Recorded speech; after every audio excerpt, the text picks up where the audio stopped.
Hi, just a quick video message here because I've been grading some of your work, and it's been really good. It's been really good so far. I'm really happy with it. If there's been a few missteps, I've noted those in the individual comments for your assignments. But I love the War of 1812, and seeing all of you use the example of the surrender and capture of Fort Detroit as an example in the assessment activity reminded me of it's not a great story, but it's a story. A few years ago, I went down. I did sort of a 2 day road trip of battlefields of the Old Northwest, which is just about the dorkiest thing I could do. But my first stop was the River Raisin battlefield down in Monroe County, right on the sort of Michigan Ohio border.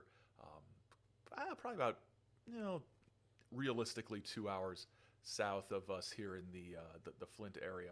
And there was a presentation by a local War of 1812 historian who, with a just dead straight face, made the argument that the surrender of Fort Detroit was the smartest thing to do, was the right thing to do, and that the general who surrendered the fort should not have been punished or called out for it or continued to be reviled for his incompetence and cowardice, but rather hailed as a hero for taking the steps necessary to protect the civilians that were sheltering in the fort. And I don't have a good poker face at the best of times. I just my expression is just out there, and but even I was a little rude. I just started laughing from the back of the room. I tried to keep it quiet, so it sort of came out like a guy trying to keep a laugh quiet, but just it sort of bursted out,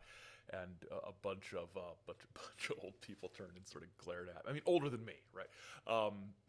Really old people turned and sort of glared at me. So dumb little story of me kind of being a jerk at a War of 1812 battlefield. So have a great rest of the day, and I'll talk to you later.